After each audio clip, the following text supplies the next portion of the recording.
What is going on, guys? Today I'm at a local lake, and as you can tell by the title of the video, I'm going to be showing you how to cast one of these bad boys right here. Obviously, if you're watching it, you want to learn how to cast a baitcaster, so I'm going to show you the way I personally learned how to cast one of these reels. But first, before I get to that, my friend Jay here is going to show you how not to cast a baitcaster one-handed. That's how you do it. But anyway, all right, guys, so what you want to do is first start with your line choice. Now, typically when you first start out, mono and braid is, something that you want to use when you're learning.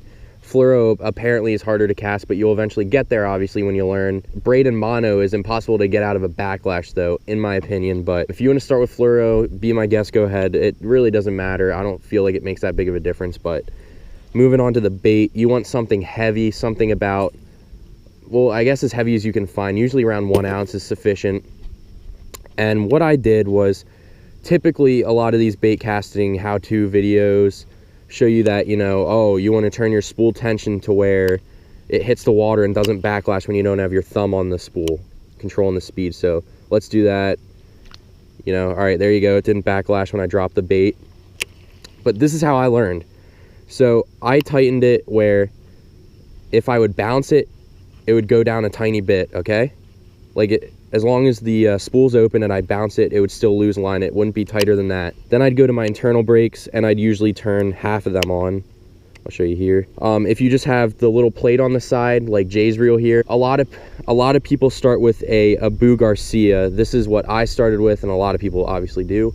You're gonna have this minimum and max dial here. That's like magnetic brakes or whatever, but when you're casting these type of reels, obviously you'll have the spool adjustment knob like on any bait caster. You want to do what I said, but turn this to max. And what you want to do is, since it's doing this, it's enough that it'll bounce down, lose line when you're bouncing it.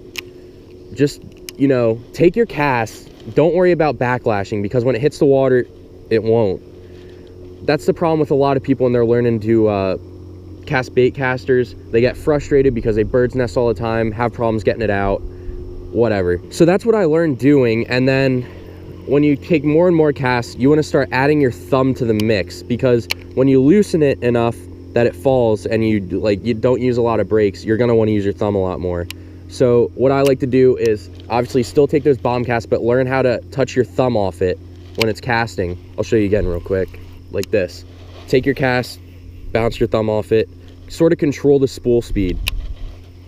All right, so once you start to learn how to control the spool and everything, you're going to want to loosen your brakes a bit more to where it falls a bit faster. So obviously we're at the point where you bounce it, and then you want to loosen it until it starts to fall, okay?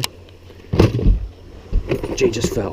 All right, anyway, when you loosen that and, you have it falling slow enough that when it hits the water, it won't backlash, like a lot of people show you. That first step that I showed you, a lot of people don't, and I feel like that's really key for some people that are learning how to do this. Now that you learned how to control the spool tension or set up the spool tension and control the spool with your thumb, when you take your cast, right when that lure's about to hit the water, you want to start to put your thumb on the spool, because when the lure hits the water going real fast like that, obviously the spool's spinning faster than the line's coming off once it hits the water.